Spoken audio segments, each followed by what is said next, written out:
अस्सलामुअलैकुम, welcome back. कैसे हैं जी आप सब? उम्मीद है कि सब बिल्कुल ठीक होंगे और मैं भी अल्लाह का शुक्र है बिल्कुल ठीक हूँ। तो जी गुड मॉर्निंग से थोड़ी देर बाद का टाइम है नाश्ता वगैरह करके, और अभी जो है मैं कर रही थी क्लीनिंग।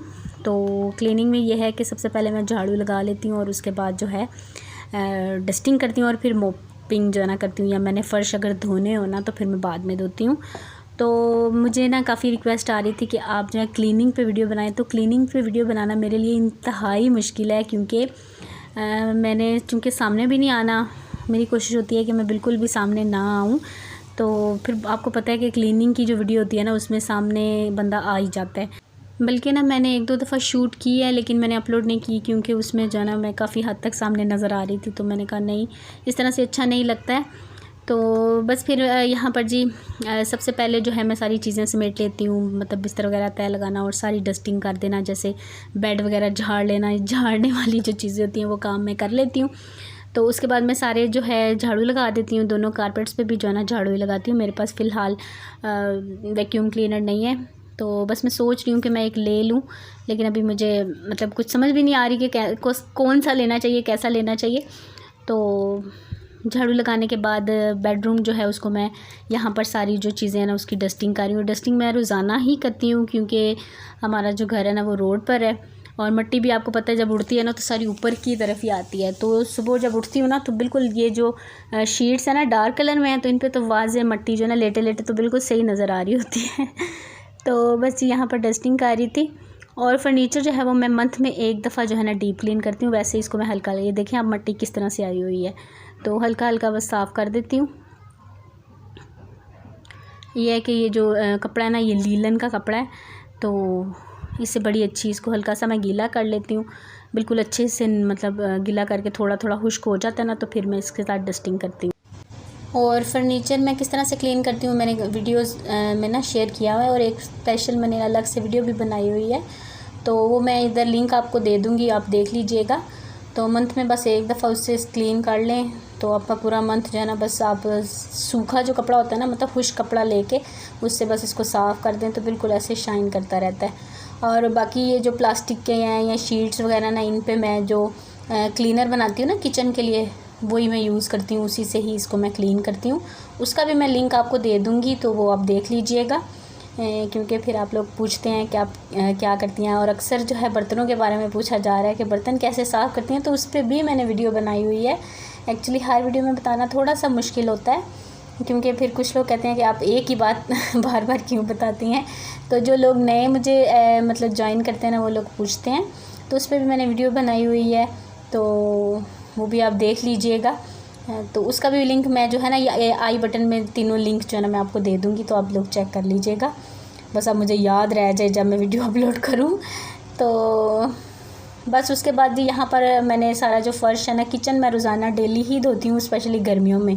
सर्दियों में यह है कि इतना गंदा नहीं होता, लेकिन गर्मियों में जो है ना आपको पता है फ़ैन वगैरह चल रहे होते हैं ना, तो पंखों से तो वैसे ही बहुत ज़्यादा मिट्टी जो है ना आती है। तो डेली ही क्लीन होता है, मतलब वॉश होता है। तो बस उसके बाद जी मैं मोप कर लूँगी, सारे घर को मोपिंग कर लूँगी, और मोपिंग के लिए मैं जो है फ़िनाइल ही यूज़ करती हूँ, इसके अलावा और कोई चीज़ नहीं। मतलब वैसे तो मार्केट में बहुत सी चीज़ें हैं, लेकिन ये है कि मुझे ना फ़िनाइल से ही मतलब मैं सेटिस्फाई हूँ, तो बस फिर मैं वही यूज़ करती हूँ। और बस मुझे ना इस घर का जो फ़र्श है ना वो इतना अच्छा नहीं लगता। कहीं येलो वाली डार्क येलो टाइल्स हैं, कहीं वाइट वाली हैं थोड़ी सी, या ऑफ वाइट हैं, मतलब अजीब अजीब सी लगाई हैं। मैं जब आई थी ना तो मैंने कहा था कि इन्होंने पता नहीं क्या किया है, जो बच्ची ना वहाँ पे लगा दिया। अब ये देखें कॉर्नर में ना वाइट वाली है, सिर्फ एक वाइट है, बाकी सारी आपने देखा है डार्क कलर में है। तो इनको चाहिए था कि एक रूम में कम से कम जो है ना एक जैसी ही लगाते। किचन में भी ऐसे ही है, कोई डार्क है कोई लाइट है, तो जो डार्क होती है ना वो ऐसे लगता है कि वो गंदी सी हुई हुई है। यहाँ पे आप देख लें इस तरह से, मेरे ख्याल से जो बची खुची थी ना वो सारी इन्होंने जो लास्ट वाला, ये क्योंकि 3rd फ्लोर है तो यहाँ पे ही लगा दी। तो मुझे बड़ा अजीब सा लगता है, क्योंकि एक जैसा हो ना तो फिर क्लीनिंग करते हुए अच्छा भी लगता है, फ़र्श मज़ा आता है कि हाँ जी सारा घर साफ़ है। तो इस फ़र्श को तो मतलब मैं साफ़ करती हूँ ना तो मुझे अजीब सा ही, मतलब आँखों को जो है ना वो अच्छा नहीं लग रहा होता है। वैसे तो क्लीन होता है, लेकिन ये देखें आप पूरे कमरे में ना, कमरे में भी ऐसा ही है। और बस यहाँ पे मैंने वॉशिंग मशीन भी ऑन कर देती हूँ, मतलब अगर मैंने कपड़े धोने हैं ना तो फिर मैं मॉर्निंग में ही जो है ना इसको ऑन कर देती हूँ कि आराम से जो है ना कपड़े भी साथ साथ धुलते रहते हैं। और बस उसके बाद इस कमरे में मैं मोपिंग कर लूँगी। और आज मैंने सारी जो डस्टबिन थी ना वो भी वॉश किए हैं, वॉश करके इनको बाहर धूप लगवाई है। तो ये भी वीक में मैं जो है ना एक दफ़ा ही करती हूँ, बाकी वैसे इनको साफ़ करके जो है ना यूज़ करती रहती हूँ। तो वीक में एक दफ़ा मैं डस्टबिन सारी जो है ना 3-4 है, मतलब किचन में अलग है, दोनों रूम्स में अलग है, और रूहान के जो पैम्पर्स वगैरह के लिए वो मैंने अलग रखी हुई है, और एक वाशरूम में भी लगी हुई है। मतलब 5 मेरी डस्टबिन्स हैं, तो वो मैंने सारी डिफरेंट जगह पर रखी होती हैं ना, तो वो भी फिर मैं वीक में एक दफ़ा धो लेती हूँ। और बस ये देखें जी, यहाँ पर मैं किचन में आने लगी थी तो ये मेरे आने से पहले ही पहुँचे हुए हैं माशाल्लाह से। अब जो ना काफ़ी नॉटी होता जा रहा है कि पहले उस तरफ पहुँच जाता है, वॉशरूम में भागता हुआ जाता है। तो अब जो है ना इसने मुझे सही कह लें कि ड्यूटी पे लगाया हुआ है, भगा रहा होता है सारा दिन। तो पता नहीं क्यों बच्चे ऐसी जगह पे ज़रूर जाते हैं, मतलब जहाँ से रोका जाए। और दूसरा वॉशरूम में तो ऐसे भाग के जाते हैं जैसे पता नहीं क्या है। तो इसका भी यही है, एक तो इस वॉशरूम के दो दरवाजे हैं, तो इधर से बंद करती हूँ ना, उधर से अगर खुला होता है तो दूसरी साइड से होके उस तरफ से चला जाता है। तो डर भी लगता है। वैसे बहुत ज़्यादा एक्टिव रहना पड़ता है बच्चों के साथ, जो ना अपने जहन को और बॉडी को भी हर एक्टिव ही रखना पड़ता है, क्योंकि इनके पीछे भागना होता है। तो यहाँ पर जी ये देखें, अभी मैं आ गई हूँ किचन में, और हस्बैंड लेकर आए थे आज शिमला मिर्च। तो मुझे कह रहे थे शिमला कीमा बनाएंगे, तो मैंने उनके आने से पहले ही जो है ना दाल भिगो दी थी, साबुत जो मसूर है। मुझे समझ में नहीं आ रहा था क्या बनाना है, तो मैंने कहा चलो दाल का आज दिन है तो दाल ही बना लेते हैं। तो वो फिर ले आए थे मिर्चें, शिमला मिर्च जो होती है। मैंने कहा नहीं आज नहीं, फिर किसी दिन बनाएंगे या कल बना लेंगे। तो कह रहे थे चले ठीक है। मैंने कहा अब दाल भिगो दी, अगर ना भिगोई होती ना तो फिर मैं बना देती। और पता नहीं आज मेरी वॉइस क्यों गूंज रही है, मैं सुन रही हूँ ना, मतलब वॉइस ओवर करने के बाद तो ऐसे ना गूंज सी आ रही है, तो पता नहीं क्यों ऐसा हो रहा है। बाहर कैफ जी मैंने यहाँ पर दाल जो है वो चढ़ा दी है, और दाल जो है ना वो भी दूसरा जो पीने वाला पानी होता है ना उससे ही वॉश करके आजकल जो है ना यूज़ कर रही हूँ, क्योंकि हमारे यहाँ पे नई इन्होंने बोरिंग करवाई है, और बोरिंग का पानी इतना गंदा होता है ना कि सारा मतलब रेत आ रही होती है। तो ये भी एक बड़ा जो है ना काम बढ़ा देने वाला मसला है। तो बस जी फिर दालें चावल सब्ज़ी कुछ भी वॉश करना है तो वो भी फिर उस पानी से लेकर तो ही वॉश करना है। तो मैं बहुत ज़्यादा ना कभी मुझे गुस्सा आ रहा होता है, मैं कहती हूँ क्या ऐसे काम बढ़ा हुआ है। तो चलें जी, वैसे तो मेरे हस्बैंड जो है ना फ़्लैट कोई देख रहे हैं, कोई और मिल जाए, क्योंकि एक तो बिलों ने यहाँ पे बहुत ज़्यादा बिल आ रहे हैं हमें। ना हमारे घर में एसी है ना ओवन, कोई भी ऐसी चीज़ नहीं चलती कि चलो जी बिल आता है, ऐसी कोई चीज़ नहीं है। तो 20,000 22,000 इस तरह से बिल जो है ना वो आ रहा है। तो मुझे पता है कि सब जगह आ रहा है, लेकिन फिर भी यार बंदा कुछ यूज़ भी तो करता है ना, मतलब एसी चलते हैं, या हमारा तो पंखा भी जो है ना वो एक ही चलता है, दिन में भी और रात में भी एक ही पंखा चला के हम एक ही रूम में सब सोते हैं। तो बच्चे चूँकि छोटे हैं ना, लियान तो भी अपने पास उसको मैं सुलाती हूँ। तो ये है ना कि बंदा यूज़ करे ना फिर और बात होती है ना। हमारी मोटर पानी वाली चलती है, वॉशिंग मशीन है तो वो भी मतलब वीक में एक दफ़ा लगती है। बहुत ज़्यादा टेंशन है, कुछ महंगाई ने जो है ना वो दिमाग ख़राब किया हुआ है, और कुछ बिलों ने जो है ना वो भी बहुत ज़्यादा परेशान कर दिया।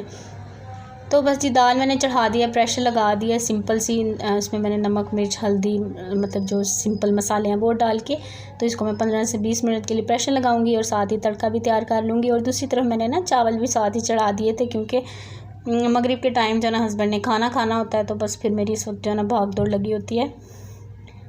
तो देख रहे हैं ना अभी रूहान जो है ना उन्होंने पकड़ा हुआ है, तो मैं आराम से जो है ना कुकिंग कर लेती हूँ, और जब वो नहीं होते हैं ना तो फिर कुकिंग करना जो है ना मुश्किल हो रहा होता है। और बस यहाँ पर आज मैं ना घी का तड़का लगा रही थी, मैंने कहा आज घी का तड़का लगाते हैं, क्योंकि घी का तड़का भी काफ़ी अच्छा टेस्ट आ जाता है। और चावल पता नहीं मुझे समझ में नहीं आई, मैंने आज चावल पता नहीं क्यों ज़्यादा निकाल लिया, और ज़्यादा चावल जो है ना वो बन गए थे। तो मैंने कहा चलें, ये है कि अभी खाना खाएंगे तो फिर लियान जो है वो रात को भी खाता है, तो इसके पापा तो नहीं खाते हैं और मैं भी खाती हूँ रात को। तो मैंने कहा चलो फिर हम रात को भी चावल ही खा लेंगे, आज ज़्यादा चावल जो है ना बन गए। तो बस यहाँ पे मैंने तड़का लगा दिया, सिर्फ सिंपल सा लहसुन का तड़का लगाया है, और कोई चीज़ भी मैंने इसमें नहीं डाली है। आप चाहें तो मिर्चें डाल सकते हैं, मैंने ज़ीरा भी हाँ थोड़ा सा डाला था। तो तड़के का ये है कि आपकी अपनी चॉइस होती है। तो बस जी फटाफट से बन गए हैं। तो यहाँ पे दाल चावल, और चावल मैं कौन से यूज़ करती हूँ ये मैंने बताया था, ये पीसीसी से जो मिलते हैं ना, पैकेट मिलता है, वो ज़्यादातर होता है, और कभी कभार दूसरे भी हो जाते हैं, लेकिन ज़्यादातर जो है ना वही चावल यूज़ हो रहे होते हैं। तो बस यहाँ पे चावल भी डन हो गए और दाल भी डन हो गई है। दाल थोड़ी सी ना मुझे गाढ़ी लगी तो मैंने इसमें थोड़ा सा पानी ऐड करके तो मैंने इसको थोड़ी देर के लिए पका लिया था, क्योंकि पत्ता रखे रखे ये और ज़्यादा गाढ़ी हो जाती है। और धनिया था नहीं, बस मिर्चें थी हरी तो वो मैंने काट के इसमें डाल दी हैं। और धनिया जो है ना वो मिला ही नहीं, और जहाँ से मिल रहा है ना तो वहाँ पे बहुत महंगा, मतलब बिल्कुल थोड़ा सा 70 की बिल्कुल थोड़ी सी गट्टी दे रहे हैं। तो फिर मेरे हस्बैंड जो है ना वो लेकर ही नहीं आ रहे। मैंने कहा अच्छा यार, जिस चीज़ के बगैर गुजारा हो सकता है ना वो हम कर लेंगे। तो बस यहाँ पर आटा भी जो है वो भी मैं गूंद के रखूँगी, क्योंकि आटा गूंदा हुआ नहीं था। तो आटा गूंदा हुआ ना हो ना तो फिर बच्चों को होता है कि रोटी बना के दें, तो मैं फिर आटा जो ना गूंदा हुआ ख़त्म नहीं होने देती हूँ। तो बस यहाँ पे मगरिब का टाइम हो गया था, तो ये लोग पढ़े हैं नमाज़। और रोहान को देखें कैसे चेयर पे बिठाया हुआ है क्योंकि अगर उसको नीचे उतारेंगे ना तो भागता हुआ किचन में आएगा, तो फिर उसको चेयर पे बिठा देते हैं। इस तरह से खाना खिलाना हो या मैंने कोई भी काम, मैं हर पास इसके बाबा हो ना तो फिर ही बिठाते हैं, तो बैठा रहता है, वैसे हिलता नहीं है। उसको पता है कि मैं गिर जाऊँगा, तो आराम से बैठा रहता है। और अब इस कॉट में से जो हम निकल आते हैं, पहले इसको खड़ा होगा फिर आराम से, मतलब फिर मुझे डर होता है कि गिर ना जाए, तो यहाँ फिर अभी आप देखना कैसे मुझे पकड़ेगा और फिर निकल आएगा। तो बस ये भी खाना मैंने लगा दिया, यहाँ पे खाना खाएंगे। और मैं जो हूँ मैं पहले रूहान को खाना खिलाऊंगी, उसके बाद जो है मैं खुद खाना खाऊंगी, क्योंकि इस तरह से इसका पेट भर जाएगा ना तो इसको तसल्ली हो जाएगी, तो फिर आराम से जो है ना बैठ जाएगा। अभी ये सो के उठा है थोड़ी देर पहले, तो अभी इसको भूख लगी है तो मैं इसको पहले खाना खिलाऊंगी। चलें जी, अजान हो जाए ना तो फिर मैं बात करती हूँ। और आज मुझे ना वॉइस ओवर करते हुए करते ना जो है ना मगरिब से पहले मैं बैठी थी और अभी इशा की भी अजान हो गया कि बार बार मुझे दरमियान में उठना पड़ा है। और देखें मुझे ना मतलब 1-1.5 घंटा जो है ना मेरा लग गया। तो बस जी यहाँ पर ऐसे ही होता है जी मेरे साथ, तो क्योंकि अब माशाल्लाह रूहान है ना तो वो अपने आप में मतलब अपने साथ मुझे काफ़ी बिज़ी रखता है। तो बस जी यहाँ पर खाना हम लोगों ने खा लिया था। खाना खाने के बाद जो है बस इनको जो है दोनों भाइयों को मैं चेंज कराऊँगी, और यहाँ पर अलियान को भी चेंज करा दिया और रूहान को भी, क्योंकि अलियान ने ना कल से यही कपड़े पहने हुए थे, तो मैंने इसको भी चेंज कराया और अभी रूहान को भी चेंज कराया है। तो उसके बाद हम लोग बैठ जाते हैं पढ़ने के लिए, क्योंकि काफ़ी टाइम होता है, तो खाना वगैरह बना होता है, खाया होता है, बिल्कुल फ्री हो जाता है ना बंदा, बड़े आराम से बैठा रहता है फिर। तो बस इसको पढ़ा रही थी और बस रूहान जो वो अपना खेल रहा था। और बस यहीं तक था मेरा ये व्लॉग। उम्मीद है आपको पसंद आया होगा, और पसंद आए तो प्लीज़ लाइक कर दीजिए, क्योंकि आपका लाइक करने से मुझे बहुत ज़्यादा फ़ायदा हासिल होता है। और बस आज ना थोड़ा सा वॉइस ओवर करते हुए मुझे कुछ समझ नहीं आ रही कि मैं क्या बोल रही हूँ, थोड़ी सी मुझे टेंशन थी इस वजह से शायद। तो बस जी मैंने कहा वॉइस ओवर कर लूँ, क्योंकि व्लॉग जो है फिर लेट हो जाता है बहुत ज़्यादा। और बस इंशाल्लाह आपसे मिलूँगी नेक्स्ट व्लॉग में। अपना बहुत सा ख्याल रखिएगा, मुझे अपनी दुआओं में याद रखिएगा। Thank you so much for watching. अल्लाह हाफिज़, bye bye, thank you. Specially फिर से याद करो।